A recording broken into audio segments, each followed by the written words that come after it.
Fala, minha gente, tudo bem? Bora lá para mais um react de um conteúdo totalmente excelente. Desta vez o padre José Eduardo falando sobre como surgiu a teologia da libertação lá no Brasil Paralelo. Bora ver onde a gente vai parar. Aquele livro do Rabino Entelman, chamado To Eliminate the Opiate, em 2 volumes, ele explica como isso começou com o judaísmo. O nome do corte é Como Surgiu a Teologia da Libertação. É daí que começou? Fico preocupado. Bora ver onde a gente vai parar. Ou seja, depois da Revolução Francesa, os revolucionários entenderam que não era inteligente mais você confrontar diretamente a religião. Você precisaria criar uma versão da religião sem anticorpos, em que ela fosse, digamos assim, facilmente tradutora dos anseios revolucionários. Então, o Rabino Entelman, nesse livro, mostra como que eles criaram a exegese crítica da Torá, justamente como uma forma de desconstruir a fé israelita. Tá, eu talvez esteja quase entendendo do que se trata aqui. O que acontece, aparentemente, porque eu já vi um argumento muito semelhante vindo de grupos conservadores, para indicar que, pós-Revolução Francesa, há, em determinadas correntes teóricas críticas da religião, não uma rejeição completa de qualquer elemento religioso, senão uma busca por sínteses desse tipo. Então eu já vi gente referenciando Hegel, e normalmente, na verdade, alemães, teóricos alemães, né, que tentariam fazer um meio de campo, vamos dizer assim. Não sei se é esse o caso, mas me parece muito esse tipo de interpretação, em que há sim movimentos que tentam fazer a crítica da religião, não necessariamente de um ponto de vista de negação da religião. Hegel é um bom exemplo disso, né? Porque ele faz um tipo de crítica da religião, mantendo, de certa maneira, a religião como um dos elementos justificadores da manutenção da ordem de poder ou de execução de poder do Estado. Mas aí sobrepondo, articulando a política, a filosofia, um sistema teórico muito mais amplo do que simplesmente dogmático do ponto de vista de defesa da religião. É muito mais sofisticado, né? E aí, eu só tô comentando isso porque é interessante, porque isso vai ficar muito claro nos discípulos de Hegel, a questão que o pessoal já deve ter ouvido falar, especialmente quem já escutou sobre Marx, marxismo, essas coisas, dos hegelianos de esquerda e os hegelianos de direita, os jovens hegelianos e os velhos hegelianos. Porque o elemento principal para distinguir os dois grupos era uma discussão a respeito do texto sagrado, no caso do texto bíblico, muito parecido com isso que o padre está comentando, desse rabino falando sobre a análise crítica ou exegese crítica dos textos sagrados da tradição judaica. O que acontece? Especialmente a partir de um cara chamado Davi Strauss, a Bíblia começa a ser lida, ou passa a ser lida de maneira cada vez mais ampla, de modo não místico, mágico, senão mais histórico, crítico e tudo mais, e isso distingue o grupo que quer ler literalmente o texto bíblico, que na questão dos discípulos de Hegel, hegelianos de direita, e aqueles que não leem literalmente ou como um dado histórico, que ficam à esquerda, né? Não lê o texto bíblico como se fosse literal, histórico, sei lá. E isso vai criar assim, correntes teológicas, filosóficas e tudo mais, das mais diversas dentro dos dois grupos.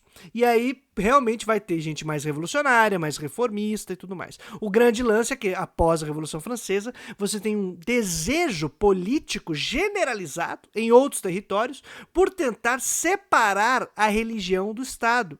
Separar o poder religioso como aquilo que justifica ou legitima a ordem social vigente. E isso vai trazer problemas muito sérios, especialmente para as igrejas que têm aí, tinham seu papel proeminente. No caso, na Prússia, ou Alemanha do século XIX, uma disputa entre católicos e protestantes, mas que os protestantes tinham mais força, vamos dizer assim, e estavam ali mais ligados ao Estado como religião oficial. E daí você tem, então, uma série de teólogos e tudo mais que vai defender essa ordem, a manutenção do poder e tal, e outros que vão ser mais críticos, de onde vem um liberalismo teológico reformado, protestante. Já na França era a questão da relação com os católicos, e aí você tem uma quebra radical da instituição sediada no Vaticano, de agora o novo Estado que está ali moderno, republicano, sei lá o que lá, e dentro de um movimento iluminista, iconoclasta, laicista e tudo mais, que aí é totalmente antirreligioso. É diferente do que acontece nos dois países, mas um está muito conectado com o outro, né, com esse desejo revolucionário, e esses processos revolucionários historicamente realizados influenciam no como as pessoas começam a pensar, a compreender e também organizar os seus projetos sociais e seus territórios e seus sonhos, seus futuros, né? Tipo, o que a gente pensa sobre a vida e tal. Então, só dando uma contextualizada, porque de repente eu fiquei meio surpreso com o lance de você sacar do judaísmo um salto aí pro catolicismo, protestantismo, sei lá pra onde a gente vai parar daqui pra frente. Mas bora lá. Na sua base mais sagrada, que é a Torá.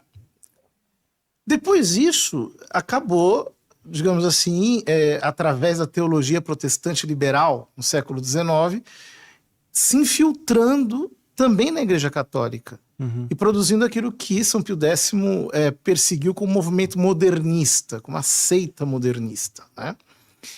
E essa seita modernista, que na verdade partia dessa exegese crítica, ela foi censurada, foi perseguida, foi até punida, né? Os membros, aonde eles apareciam, eram realmente punidos pelo Papa, mas depois acabou se desenvolvendo o que nós chamamos de Nouvelle Teologia, a nova teologia.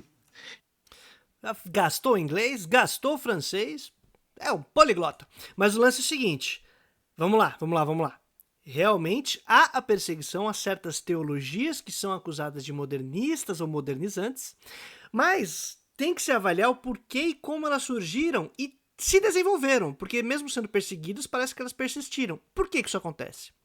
Porque aí, isso foi o que eu trabalhei no primeiro capítulo da minha tese de doutorado, tentando rever exatamente o surgimento da teologia da libertação, que essas novas teologias, esses processos modernizantes, teóricos e tal, surgem por causa, dentro do movimento, ou mesmo por causa do processo de modernização da própria Igreja Católica, que a partir do final do século XIX, em especial na figura de Leão XIII, que não era nenhum progressista, nem liberal, nem coisa do tipo, que foi um papa que implementou um processo de modernização da Igreja para não perder o seu papel dentro da nova sociedade surgida com a industrialização capitalista.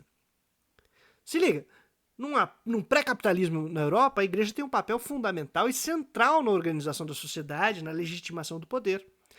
Pós-Revolução Francesa, Revolução Industrial, a própria Reforma Protestante e tudo mais, perde-se esse papel progressivamente.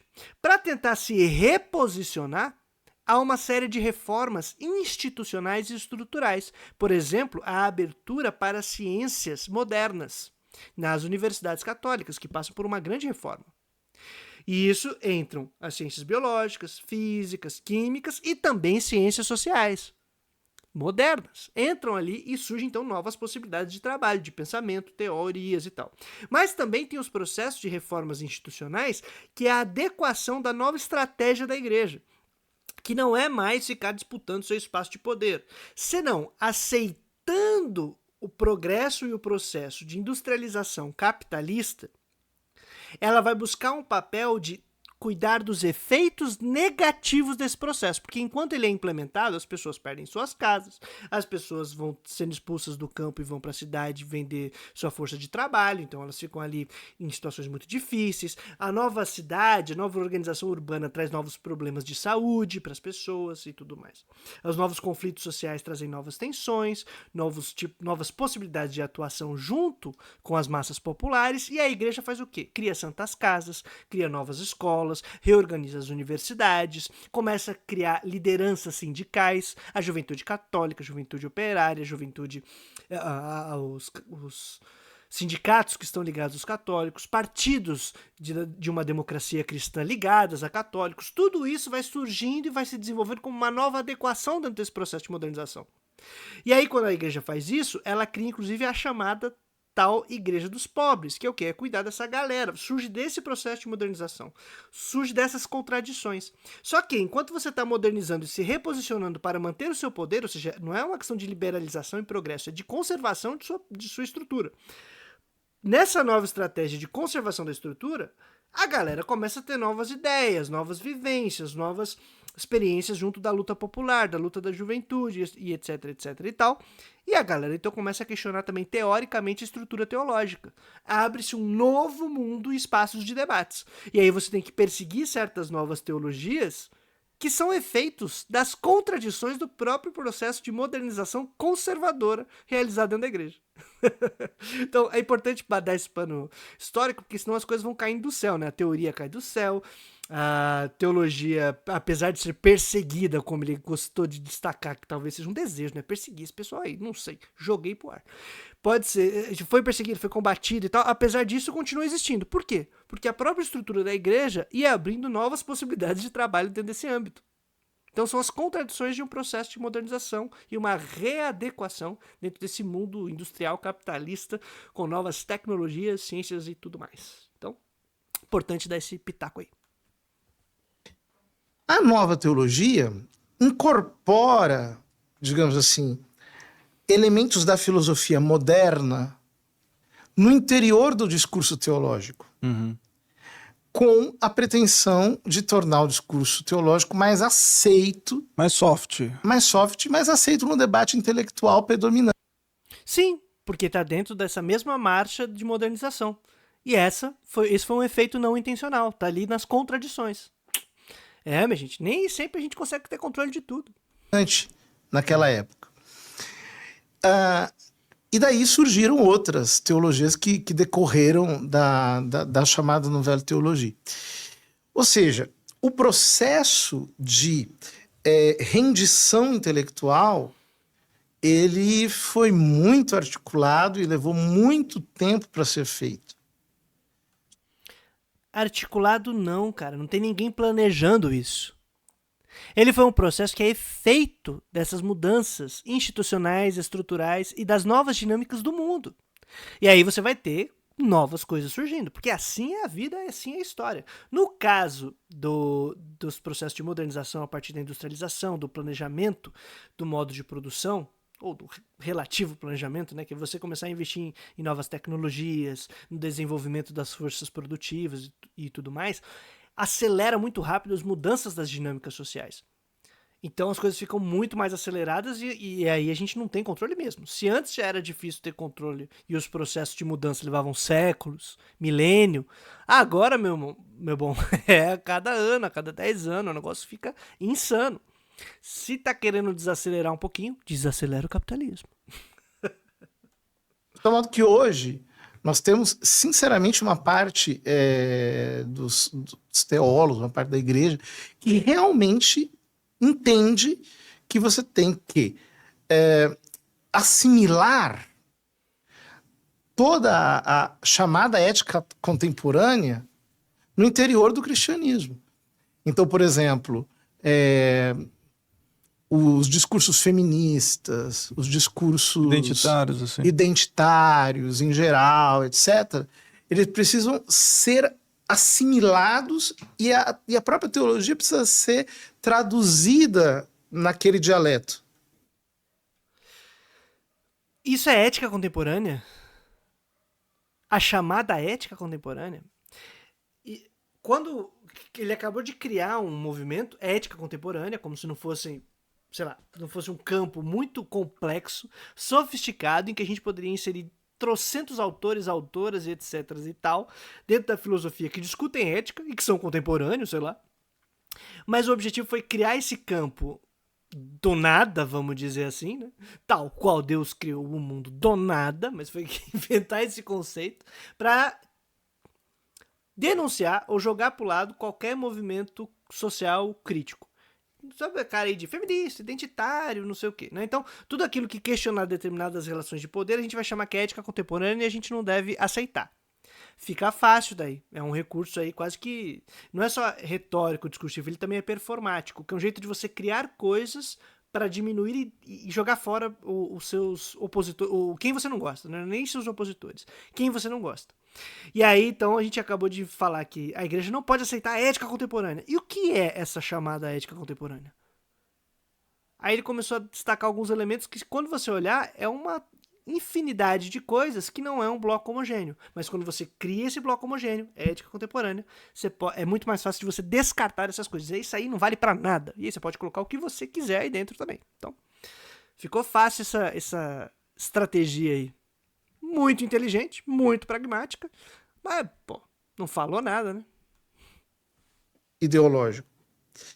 Mas esse tipo de defeito imunológico ele foi construído muito pacientemente ao longo de gerações. Que são discursos revolucionários, né? Eu queria entender, porque a gente tá... Por quem? Quem foi construindo isso?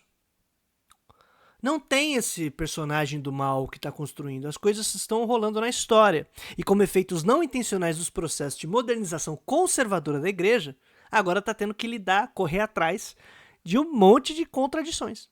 Então, do ponto de vista conservador em especial, né, são muitas contradições. Mas estamos aí. Tá aqui na pauta para falar também da teologia da libertação. Você falou que são vários tipos de teologias.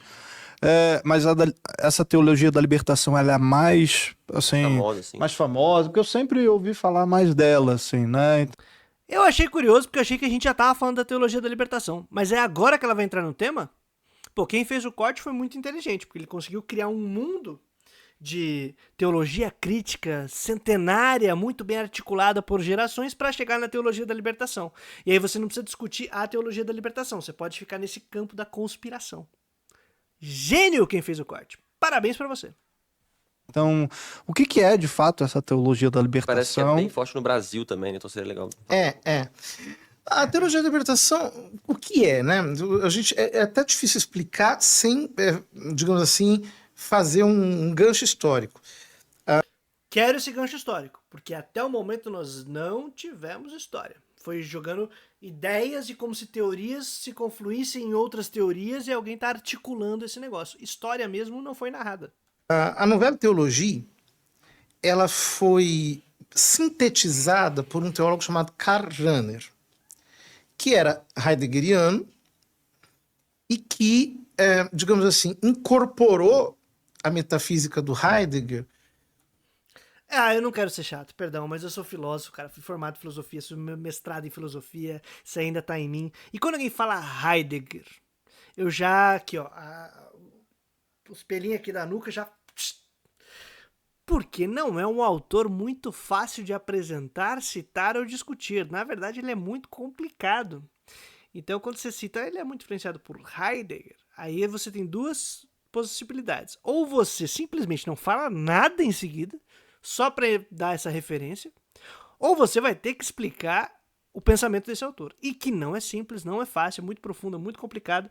E eu sigo, por exemplo, mesmo eu que sigo uma linha de quem é muito crítico a Heidegger, não me arrisco a querer discutir e apresentar propriamente esse pensamento, porque é muito complicado, muito difícil mesmo. Para mim é muito mais interessante chamar alguém que manja e aí discutir com essa pessoa e ir entendendo umas paradas do que propriamente querer agora dar uma barrigada. Mas é bom, porque você vai citando o autor, né? Karl Rahner, Martin Heidegger, ele citou mais alguns aí para trás, que aí parece que você tá manjando de todo esse conhecimento, você passa por ele com tranquilidade e tal, e não é simples assim, minha gente. Ao contrário, Heidegger é difícil pra bexiga. E o problema é que ele falou assim, a metafísica do Heidegger. E aí, cara, quando você usa o termo metafísica para se referir a Heidegger assim, ó, jogou... Eu acho que alguém que estuda Heidegger vai ficar muito preocupado e já deve falar, tá falando groselha. Do pouquinho que eu sei, já falaria, não usou o termo ontologia, não fez uma crítica, uma discussão mais aprofundada, só jogou a metafísica do Heidegger. Ai, é só para indicar, gente, não é porque alguém fala o nome de um autor que manja do que o autor tá falando. Como pressuposto da teologia dele. Vocês sabem que o Heidegger ele fez uma síntese entre o ser e o tempo, mostrando que o ser é uma categoria dinâmica. Bom, o Karl Rahner, no fundo, mostra como o ser divino está se revelando no devir histórico, naquilo que vai acontecendo.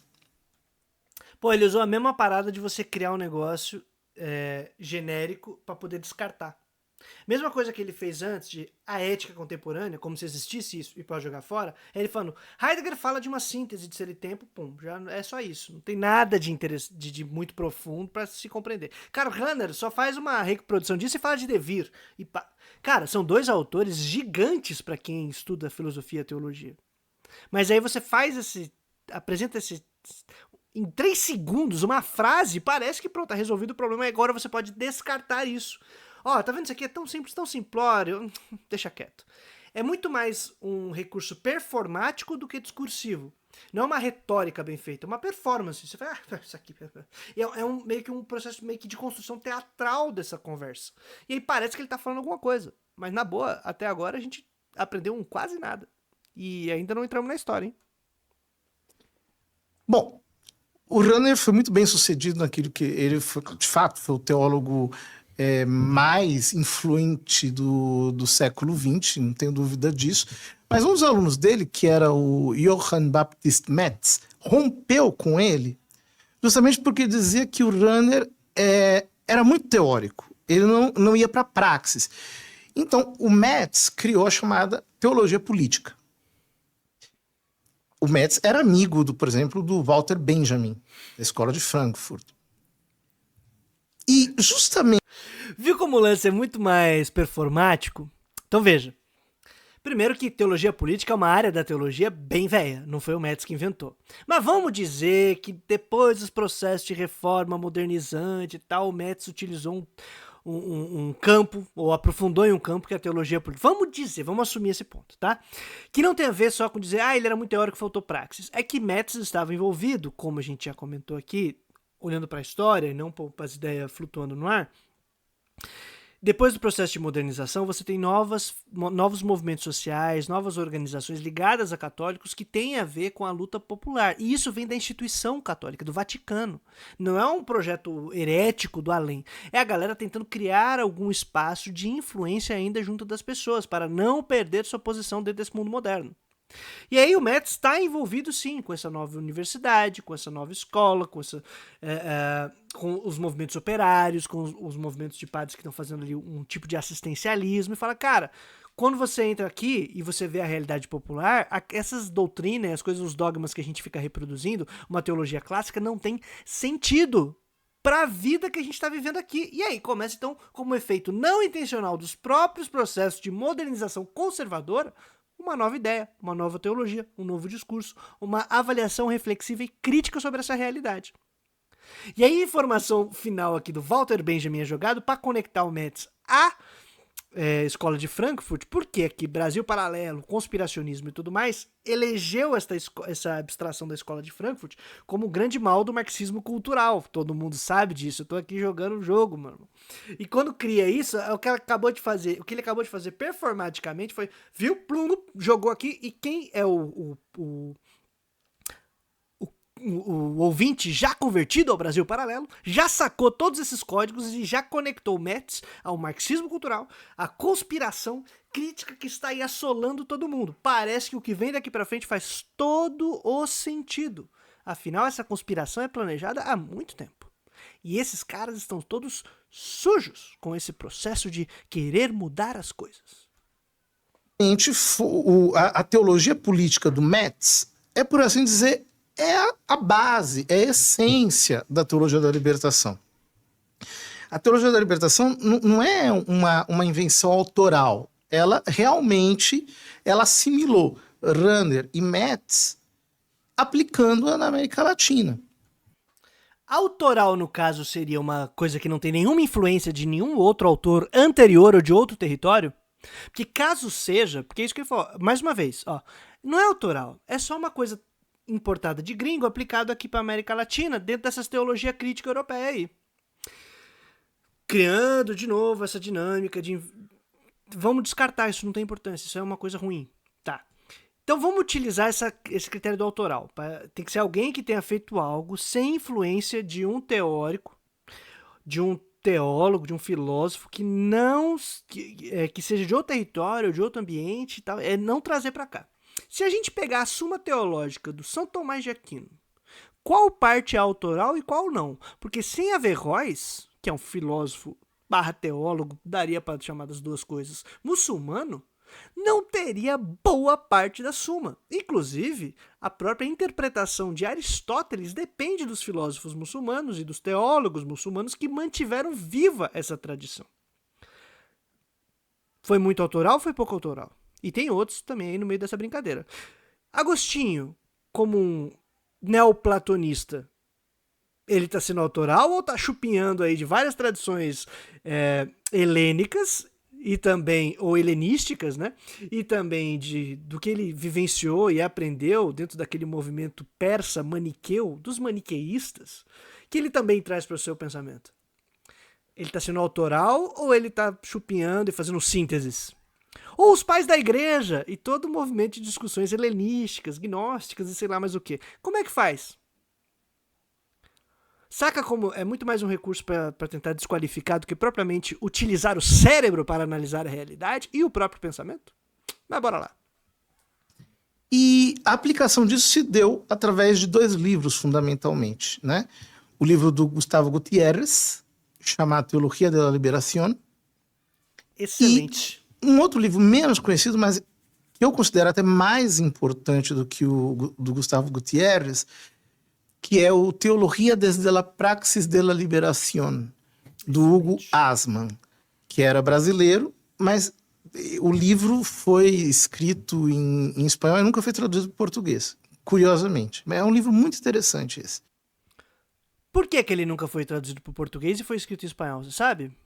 Vai trazer essa informação, padre? Bom, a parte que o padre não está comentando é que o Asman tem que escrever em espanhol, e ele publica esse texto em espanhol porque ele está em exílio, porque teve um golpe militar de 1964 que saiu perseguindo gente à torta e à direita, entre eles o Hugo Asman, que tem que fugir. E aí ele foge para a Bolívia. Na Bolívia tem um golpe militar, e ele tem que fugir de novo. E aí ele vai para Santiago, no Chile. E em Santiago ele publica esse texto aí do Política Praxis de la Liberación, Teologia de la Liberación desde la Praxis de la Liberación. Então, ou Teologia desde la Praxis de la Liberación, perdão. Teologia da Praxis da Libertação. Aliás, tá engraçado, eu falei em espanhol, não sei porquê, mas o mano já gastou inglês, já gastou francês, já gastou espanhol, muitas línguas. Falta só a língua da realidade. Mas aí é um outro problema. De todo jeito, o Asman escreve em espanhol por causa disso. Por causa desses processos de perseguição.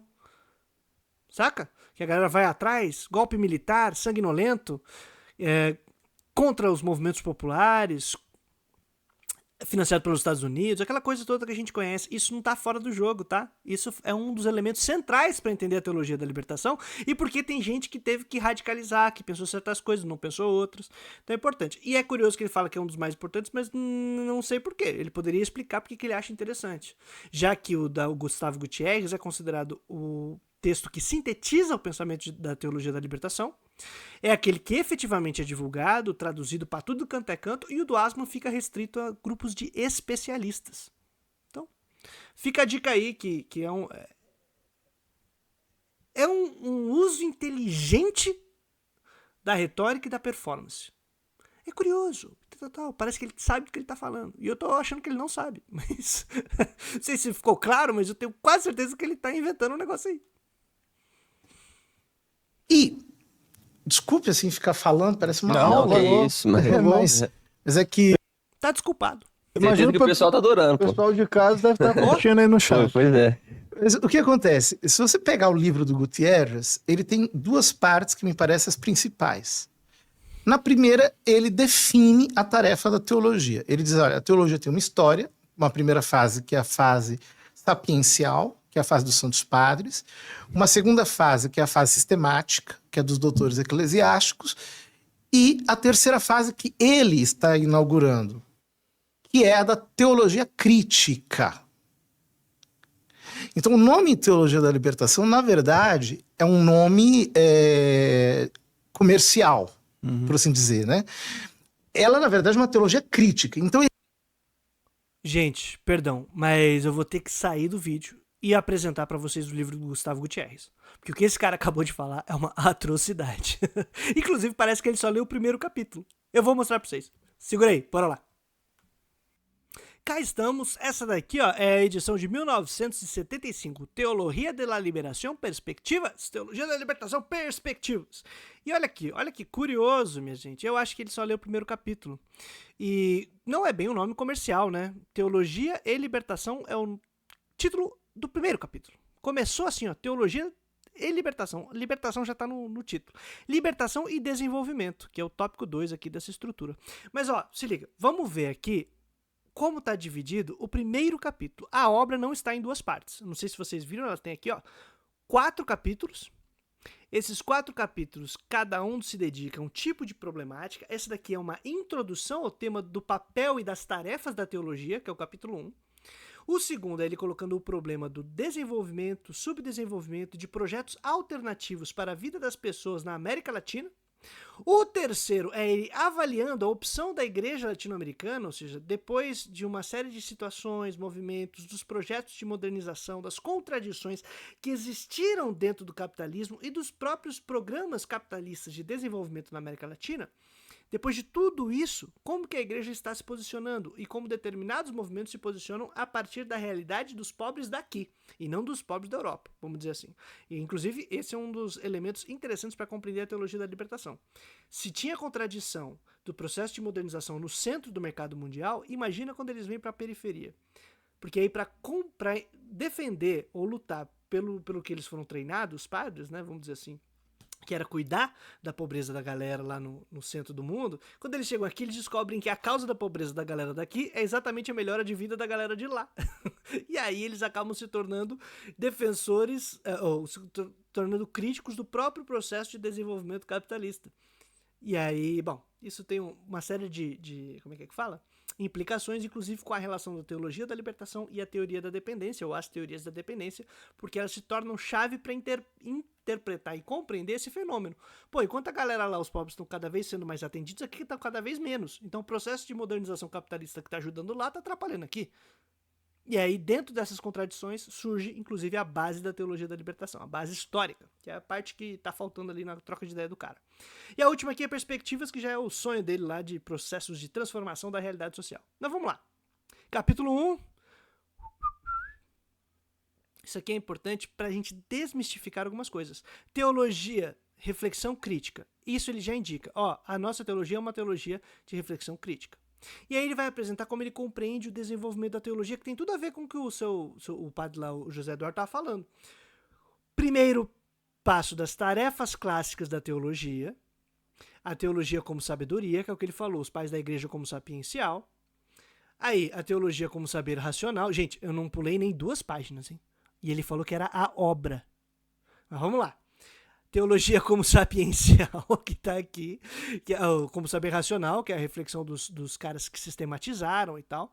Olha aqui. E aqui vem teologia como reflexão crítica sobre a praxis. E aqui ele vai falar, aqui começa uma avaliação da praxis histórica e tudo mais, e depois que ele fizer essa avaliação, falar a teologia da libertação começa aqui, quando a gente começa a fazer esse tipo de análise. E aí é uma grande discussão sobre reflexão crítica, da teologia como reflexão crítica. Aí a discussão dele mais extensa, com uma conclusão bonitinha, para finalizar como uma tarefa da teologia, a própria teologia da libertação. Isso foi o primeiro capítulo. Mas de acordo com o nosso camaradinha padre lá, essa é a estrutura da obra. Ele criou mais uma vez uma parada que não existe, mas como ninguém vai ler, parece que ele estava falando e manjando do que ele estava falando. Só que não. Só lê o primeiro capítulo, padre José Eduardo. Bora lá! Redefine a tarefa da teologia como a de ser crítica dos seus próprios fundamentos. É legal que o próprio nome, né, esse lance da terminologia é interessante, né, da própria etimologia dos termos, né, porque teologia crítica já remete a algo totalmente revolucionário, né? Sim. A teoria... Não, você pode ser crítico e não ser revolucionário. Na verdade, tá sobrando gente crítica pra caramba, que falta aquele gostinho da revolução, que é pra poder fazer alguma coisa que transforme a realidade e não fique na crítica da crítica crítica. Crítica do Horkheimer, né? E salto pra falar da escola de Frankfurt de novo, e o grande conspiracionismo do marxismo cultural. Então, vocês vejam, ele diz que a teologia tem como tarefa redefinir criticamente as suas fontes. Isso é um absurdo. Por quê? Porque quais são as fontes da teologia? A Sagrada Escritura, a tradição e o magistério. A filosofia, disponível em sua época, porque que eu me lembre, os grandes teólogos que se estudam na tradição utilizavam filósofos como recurso de interpretação da realidade e de mesmo de produção de conhecimento. Ou a gente vai negar o papel do platonismo, aristotelismo e tudo mais nessa brincadeira aí. Fica aí a reflexão. Então, se a teologia vai rediscutir criticamente as suas fontes com base nos condicionamentos históricos, políticos, econômicos, de luta de classes, etc., então você relativizou a teologia assumindo uma metanarrativa que faz com que todos os dados, inclusive a Sagrada Escritura, seja interpretada em função da luta de classes e assim por diante. Metanarrativa foi o que você inventou até agora, porque falou que ia dar um gancho histórico e não teve história nenhuma. E aí outra parada, cara, é que assim, eu não sei se você já percebeu, mas os teólogos, os filósofos e tal, não falavam só sobre a Sagrada Escritura e do além. Eles estavam resolvendo os problemas de seu tempo. Combatendo heresias de seu tempo, por exemplo, olhando a realidade do seu tempo e buscando soluções, de onde vão surgindo novas ideias, projetos e tal. Mas pode ser que eu esteja um pouco equivocado. E a segunda parte do livro do Gutierrez, ele mostra, no fundo, qual que é a finalidade da teologia da libertação. Ele diz que a história da igreja teve 3 fases. A primeira fase é a do agostinianismo político, em que você tem cidade de Deus e cidade dos homens. A segunda fase é a que ele diz em que, depois da Revolução, a igreja quis criar uma espécie de sociedade inspirada nos valores cristãos, um mundo secular, mas, digamos assim, cristianamente inspirado. E a terceira fase, que é a que ele vem implementar, é no qual a igreja vai se redefinir a partir do mundo. Não é mais ela que vai redefinir o mundo, não é ela que mais vai tentar ensinar o mundo, mas ela vai aprender do mundo. Ela vai, digamos assim, acolher os valores do mundo dentro dela. Eu não sei se a segunda parte é a partir do segundo capítulo e os outros 3 que vem, né? Ou se a segunda parte é só a segunda parte do primeiro capítulo. Me parece ser só a segunda parte do primeiro capítulo que o senhor está lendo. Mas tudo bem, posso estar equivocado. Mas meio que quando a gente foi ler lá... De todo jeito, o Gustavo Gutierrez não é o que ele quer fazer. O processo desse livro é uma síntese dos movimentos que já tinham sido deflagrados no final dos anos 50. E o que o Gutierrez está dando é uma interpretação, uma apresentação sintética, sim, do que é o pensamento que explica e justifica as tomadas de decisão já realizadas por fiéis, clérigos e mais um monte de gente ligada à Igreja Católica. E aí o que ele está dizendo a gente, isso aconteceu, não é o que eu estou fundando, é o que aconteceu na história. E aí ele fala assim, dentro dessa chave de interpretação, realmente, antes era 2 mundos. Depois a igreja criou tentou buscar novos posicionamentos dentro do mundo moderno. E agora nós estamos aprendendo que para exercermos o nosso magistério, a gente tem que aprender com a vida das pessoas, que realmente estão sofrendo. E não tem a ver com aceitar os valores do mundo. Tem a ver com a igreja não foi feita para fechar em si mesma, senão que ela é feita na vida das pessoas e para as pessoas. E isso, inclusive, é uma das coisas que unem o pessoal da teologia da libertação, que é olhar, em primeiro lugar, não para a instituição, mas para a vida dos fiéis, e aí depois começar a olhar a instituição a partir da defesa da vida dos fiéis. Então, isso eu estou fazendo esse esclarecimento, inclusive de um ponto de vista relativamente doutrinário ou religioso, que é para não imaginar que é uma questão de discussão moral abstrata. Ele está falando muito sobre a história, sobre a realidade. Inclusive foram ensinados, não só pelas ideias do Rahner, do Metz, ou sei lá o que lá, senão pelo próprio processo de modernização da igreja, a terem que atuar nesta realidade. Quando eles fazem isso, eles começam a descobrir outros critérios, que não é simplesmente uma reprodução de discurso. Então, importante aí dar esse toque. Então, esses 2 elementos são chaves para entender a teologia da libertação. Porque as pessoas, por exemplo, falam assim, que a teologia da libertação ela é uma síntese entre marxismo e teologia. Não é bem isso. Nem é isso, porque você vai ter teólogo da libertação que nem marxista era ou nem gostava de Marx, inclusive. Tá? E teólogos importantes, que hoje até, quando cita Marx, eu fico até feliz quando eu ouço. Fala, finalmente lembrou de alguma parte das origens. Porque no começo, efetivamente, a teologia da libertação se aproxima de movimentos revolucionários e de lutas populares, porque eram aqueles grupos que estavam efetivamente defendendo a vida das massas da população, que estavam sendo massacradas pelo processo de modernização e industrialização capitalistas que rolaram nesse continente. É um novo modo de pensar a teologia mesmo. De modo crítico em relação às suas fontes, porque enxerga que todo discurso que não for, digamos assim, depurado por uma análise econômica, social, dos interesses de classe, etc., tal, é ingênuo. Então, ela precisa ser crítica da sua própria base, do seu próprio fundamento, mas com qual finalidade? De não ser mais a igreja, digamos assim, um princípio antagônico ou mesmo distinto do mundo, mas para que ela se dissolva no mundo, incorporando tudo aquilo que a história, como tal, vai trazendo como novidade, uma perspectiva intrinsecamente progressista, porque, na verdade, remetemos ao Rahner, Deus se revela aí, na história profana. Ué? Isso era um problema? Eu achei excelente a compreensão da realidade. Ou a gente tem experiências com Deus fora da história? Acho que não, né? Na verdade, aparentemente é exatamente na história que qualquer fiel pode ter vivido alguma coisa de relação religiosa e tal. Mas tudo bem, chegamos ao final de um corte maravilhoso, em que eu aprendi muito sobre como não apresentar a teologia da libertação, e nem falo só sobre uma questão teórica e etc., senão porque não teve história, não teve apresentação da origem da teologia da libertação.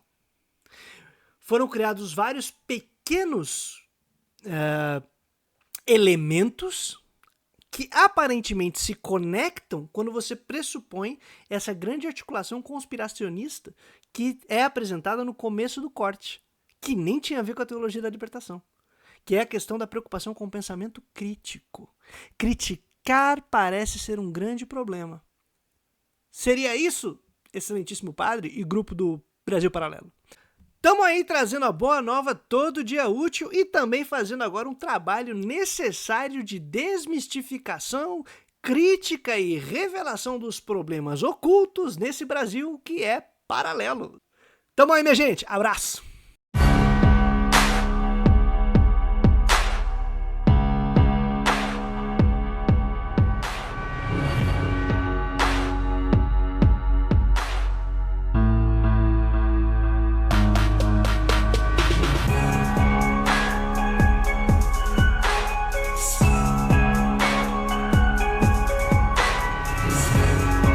Espero que vocês curtam. Bora lá!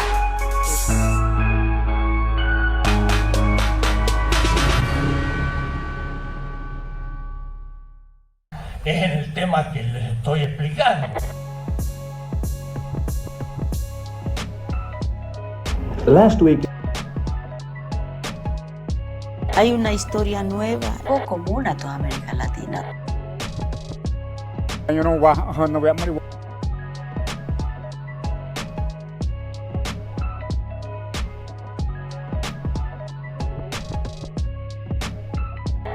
una ética en la liberación. ¡Hasta la victoria! Final.